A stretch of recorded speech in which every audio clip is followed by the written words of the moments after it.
ओम शांति। 17/9/2022 के बाबा के साकार अनमोल धारणा युक्त मधुर महावाक्य हैं, जिसमें बाबा ने संगम युग के जीवन को मोस्ट वैल्यूएबल कहा है, क्योंकि इस जीवन में ही हम कौड़ी से हीरे तुल्य बनते हैं। कल भी बाबा ने कहा था, आज भी बाबा ने कहा कि अपना रजिस्टर देखो। अगर हमने किसी को दुख दिया तो रजिस्टर खराब हो जाएगा। सोच लीजिए हमें क्या करना है। अभी दुख दिया ये तो वास्तव में समय ही नहीं है। अभी तो ये हमें रजिस्टर में देखना है, मैंने कितनी आत्माओं को सुख दिया। मनसा वाचा कर्मणा, संबंध संपर्क व्यवहार में आते हुए सबको सुख देना है। तो सुनते हैं प्यारे बाबा के महावाक्य, जिसमें बाबा ने और स्पष्ट किया कि आपको सारा दिन सबको कैसे सुख देना है।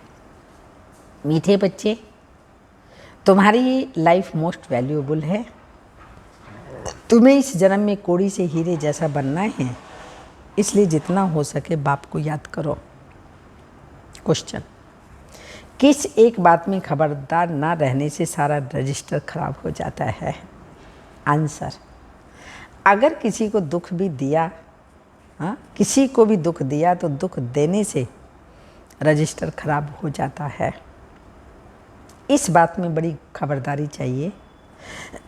दूसरे को भी दुख देना माना स्वयं को दुखी करना है। जब बाप कभी किसी को दुख नहीं देते तो बच्चों को बाप समान बनना है। 21 जन्मों का राज्य भाग्य लेने के लिए एक तो पवित्र बनना है, दूसरा मनसा वाचा कर्मणा, किसी को भी दुख ना दो। गृहस्थ व्यवहार में बहुत मीठा व्यवहार करो। गीत है तकदीर जगाकर आई हूँ। ओम शांति। तुम जानते हो कि हम आत्में अपनी क्या तकदीर बनाकर आए हैं। अभी फिर नई दुनिया के लिए हम तकदीर बना रहे हैं। यह भी जानते हैं वह है जिस्मानी लड़ाई पर, तुम ब्राह्मण हो रूहानी लड़ाई पर। नई दुनिया का मालिक बनने के लिए, रावण पर विजय पाने के लिए तुम लड़ाई पर हो। बाप इस समय सन्मुख बैठकर समझाते हैं तो ठीक लगता है, बाहर निकलने से कितनी अच्छी अच्छी पॉइंट्स भूल जाते हो, तुम मुरझा जाते हो। बाप है श्रीमत देने वाला, नई दुनिया का स्वराज्य देने वाला। स्व अर्थात आत्मा कहती है, पहले मुझे गदाई थी, अब राजाई मिलती है। उनको गदाई क्यों कहते हैं? गधे का मिसाल देते हैं, क्योंकि गधे को श्रृंगार कर धोबी लोग कपड़े की गठरी रखते हैं। गधे ने मिट्टी देखी तो मिट्टी में लथेड़ी लगाने लगते हैं, लेट जाते हैं। कितना भी श्रृंगार करो, कुछ भी करो, तो भी मिट्टी में लेट जाते हैं। तो बाबा भी कहते हैं, बच्चे कितना मैं तुम बच्चों का श्रृंगार करता हूँ दिव्य गुणों से, लेकिन देह अभिमान रूपी मिट्टी में फिर लेट जाते हो। देह के भान में आए माना दिव्य गुणों का श्रृंगार खत्म हुआ। अब राजाई मिलती है तो उनको गदाई क्यों कहते हैं? तो बाबा ने कहा मिट्टी में लेट जाते हैं। तो यहाँ भी बाप आए हैं बच्चों को स्वराज्य देने। श्रृंगार करते हैं, चलते चलते बच्चे फिर माया की धूल में पड़ करके सारा श्रृंगार खलास कर देते हैं। बच्चे खुद भी समझते हैं कि बाबा हमको श्रृंगारते तो बहुत अच्छा है, फिर माया ऐसी प्रबल है जो हम लथेड़ कर श्रृंगार खराब कर लेते हैं। सबसे बड़ी धूल है विकार। ये 5 विकारों की तुम्हारी लड़ाई खास विकारों से है। बाप कहते हैं काम महाशत्रु हैं। कैसे शत्रु बना ये कोई भी नहीं जानता। बाप ने हमको स्वराज्य दिया था, अब गंवाया है। फिर बाप आकर विकारों पर जीत पाने की युक्तियाँ बताते हैं। वास्तव में तुम्हारी लड़ाई काम महाशत्रु से है। अब बाप कहते हैं कामी से निष्कामी बनो। निष्काम अर्थात कोई भी कामना नहीं, जिसमें कोई विकार नहीं, उसको निष्कामी कहेंगे। बाप काम पर जीत पहनाते हैं। कोई को पता ही नहीं रावण राज्य कब से शुरू हुआ। जगन्नाथ के मंदिर में देवताओं के बड़े गंदे चित्र लगे हैं। इससे सिद्ध होता है देवताओं के वाम मार्ग में जाने से मनुष्य कामी बन जाते हैं। अभी तुम कामी मनुष्य से निष्कामी देवता बन रहे हो। तुम्हारी युद्ध न्यारी है। बाबा छीछी दुनिया से वैराग्य दिलाते हैं। यह है विषय वैतरणी नदी। तुम्हारी ये लाइफ मोस्ट वैल्यूएबल है। इसमें कोड़ी से हीरे जैसा बनना है सारी बुद्धि की बात। तुम्हें बाबा की याद में रहना है। आजकल तो मौत के लिए अनेक बम्स बनाए हैं। मनुष्यों ने तो कोई गुनाह नहीं किया है। आगे तो लड़ाई हमेशा शहर से बाहर मैदान में होती थी। फिर विजय होती थी तो क्या करते थे? विजय पाकर शहर के अंदर आते थे। आजकल तो जहाँ देखो वहाँ बम्स ठोक देते हैं। तो बच्चों को कहाँ भी आना जाना है तो बाप की याद में रहकर औरों को याद कराना है। तुम्हारी तो ब्रांचेज खुलती ही रहेंगी। दान क्या करना चाहिए सो भी तुम बच्चे समझते हो। उत्तम से उत्तम दान है अविनाशी ज्ञान रत्नों का। घर घर में तुम ये हॉस्पिटल खोल दो। तुम्हारे हॉस्पिटल में दवाई आदि कुछ नहीं है, कुछ भी नहीं, सिर्फ बाबा का परिचय देना है कि उठते बैठते बाप को याद करो। ऐसे नहीं कि एक जगह बैठ जाना है। यह तो जब कोई याद नहीं करते तो संगठन में बिठाया जाता है।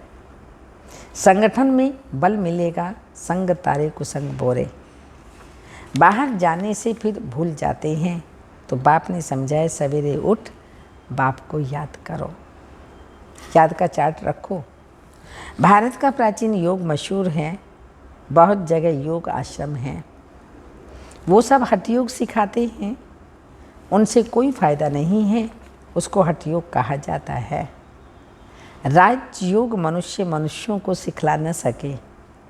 विलायत में जाते हैं भारत का प्राचीन योग सिखलाने, परंतु वह सब ठगी है।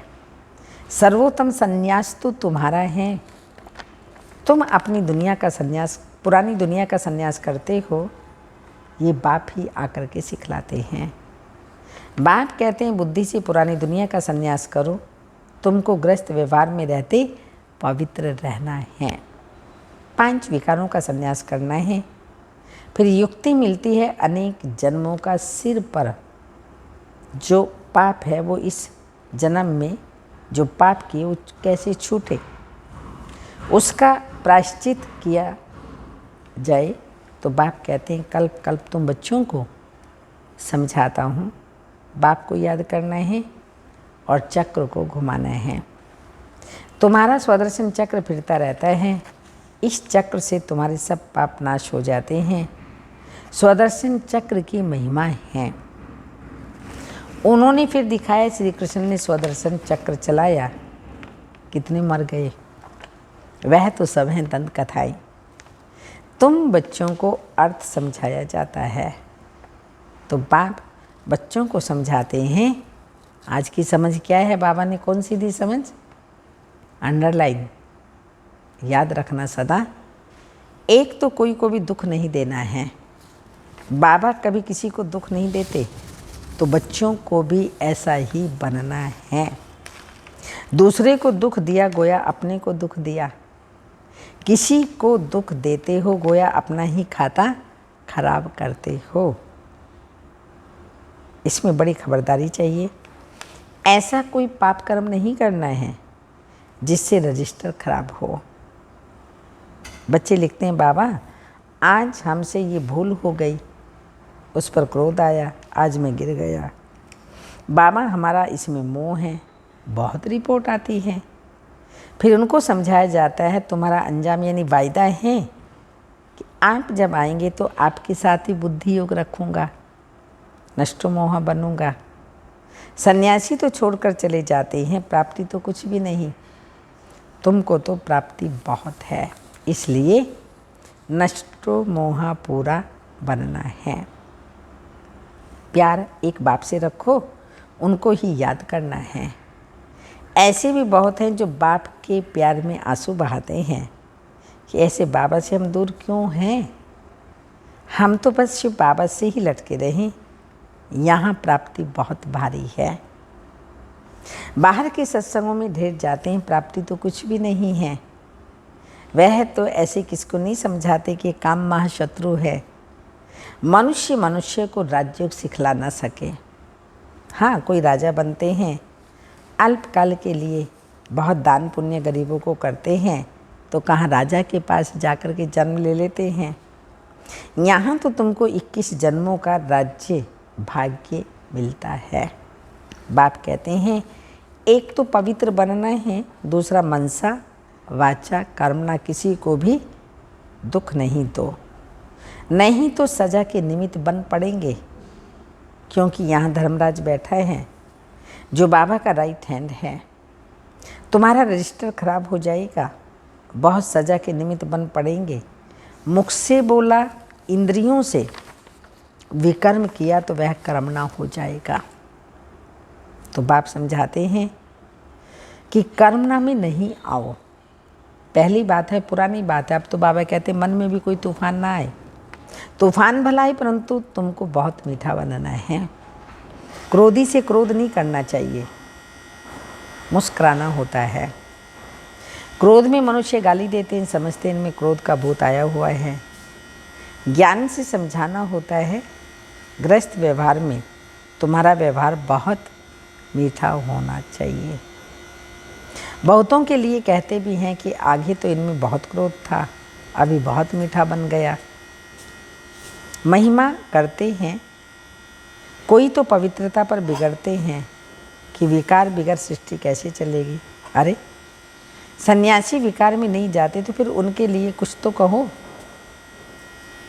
पवित्र तो अच्छा है ना, हाँ, पवित्र बनना ये तो अच्छा है ना। यहाँ तो घर बार भी नहीं छुड़ाया जाता, बहुत मीठा बनना है सबसे। एक बाप को याद करना है, वह है रचयिता, हम हैं रचना। वर्षा बाप से मिलता है, भाई भाई से वर्षा मिल न सके।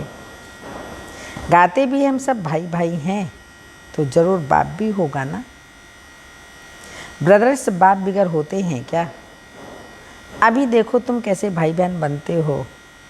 वर्षा दादे से मिलता है, मुख वंशावली ठहरे। गाया भी जाता है प्रजापिता ब्रह्मा। इतनी सारी प्रजा है तो जरूर एडॉप्टेड ही होगी, कुख वंशावली तो हो न सके। तुम ब्राह्मण फिर देवता बनते हो, ये बाजोली तुम ही सीखते हो। यह चक्र फिरता रहता है, इनको नई रचना कहा जाता है। तो तुम बच्चों की तकदीर अब अच्छी बन रही है। नर से नारायण बनने आए हो, यह है एम ऑब्जेक्ट। लक्ष्मी नारायण बन रहे हो, चित्र सामने खड़ा है, फिर ये क्यों कहते हो साक्षात्कार हो तब हम माने। अरे तुम्हारा बाप मर जाए तो चित्र तो देखेगा ना, फिर ये क्यों कहते हो साक्षात देखेगा ना। ऐसे थोड़ी कहेंगे वो बाप जिंदा हो जाए। बाप का दीदार तो तब माने। तो बाप को देखना है तो नोदा भक्ति करो, तो बाबा साक्षात्कार करा देंगे।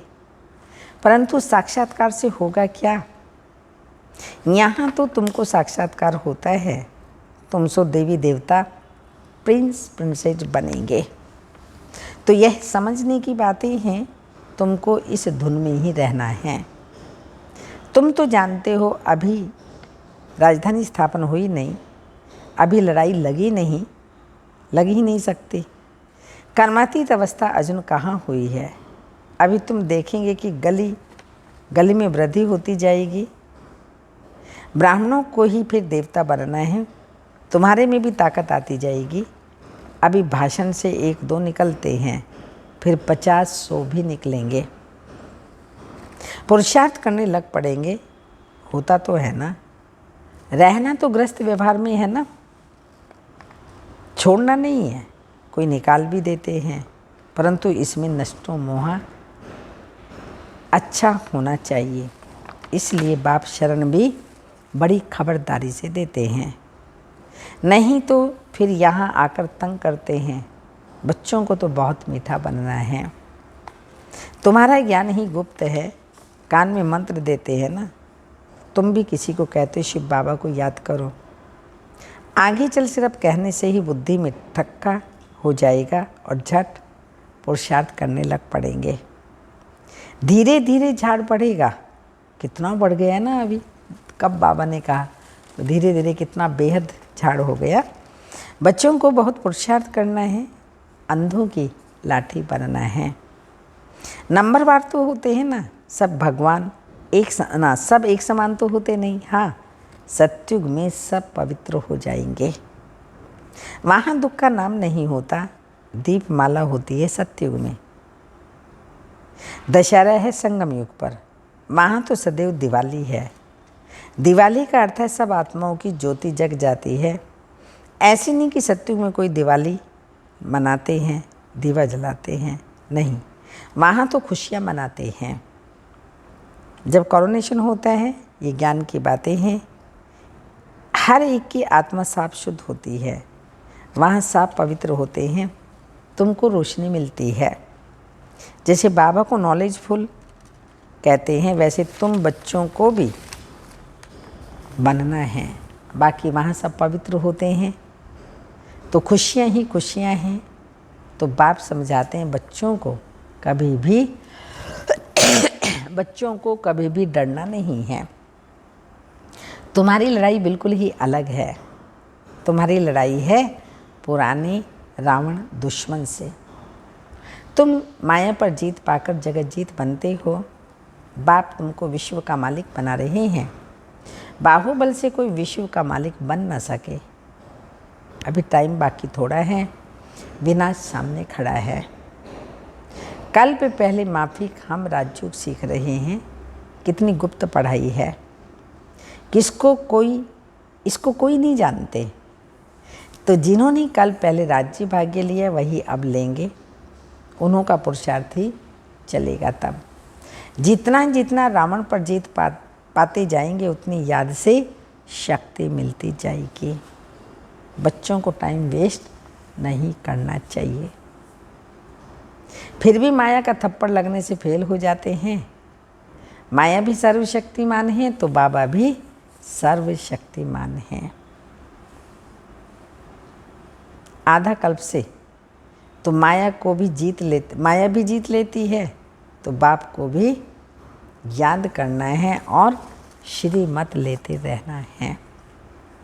अच्छा, मीठे मीठे सिक्के लदे बच्चों प्रति माता पिता बाप दादा का याद प्यार और गुड मॉर्निंग डायमंड मॉर्निंग। रूहानी बाप की रूहानी बच्चों को नमस्ते। हम रूहानी बच्चों की रूहानी माता पिता बाप दादा को याद प्यार, गुड मॉर्निंग डायमंड मॉर्निंग, ओम नमस्ते। धारणा के लिए मुख्य सार सच्चा प्यार एक बाप से रखना है। बाप की सबसे नष्टो मोह बनना है। मुख से व कर्म इंद्रियों से कोई पाप कर्म नहीं करना है। रजिस्टर सदा ठीक रखना है। सेकंड पॉइंट, सर्विस में कभी भी थकना नहीं है, अपना टाइम वेस्ट नहीं करना है। घर घर में रूहानी हॉस्पिटल खोल सबको याद की दवाई देनी है। सब बीमार है ना, कोई याद नहीं करता बाबा को, तो याद की दवाई देनी है विकारों पर विजय प्राप्त करने की। वरदान, प्रवृत्ति में रहते लौकिकता से न्यारे रह प्रभु का प्यार प्राप्त करने वाले लगाओ मुक्त भाव। प्रवृत्ति में रहते लक्ष्य रखो, सेवा स्थान पर सेवा के लिए हो। जहाँ भी रहते हैं वहाँ का वातावरण सेवा स्थान हो जाए। प्रवृत्ति का अर्थ है पर वृत्ति में रहने वाले, अर्थात मेरेपन में नहीं। बाप का तो है प्रवृत्ति, कोई भी आए तो अनुभव करे ये न्यारे और प्रभु के प्यारे हैं, किसी में भी लगाव ना हो। वातावरण लौकिक नहीं अलौकिक हो, कहना और करना समान हो, तब नंबर 1 बनेंगे।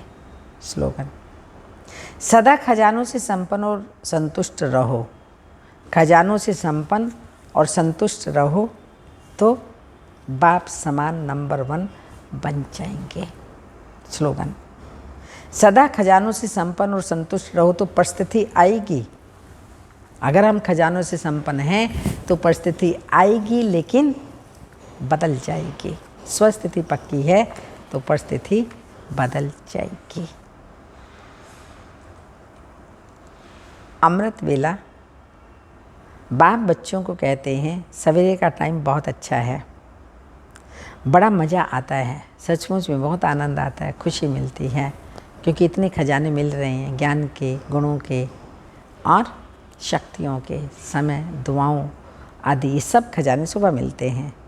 वायुमंडल भी अच्छा रहता है, तो रात को जल्दी सो जाओ, फिर 2-3 बजे उठो, आपस में बैठो और बाबा से बातें करो। बाप और आप आपस में बैठ कर के बाबा से ढेर सारी बातें करो। अच्छा, ओम शांति।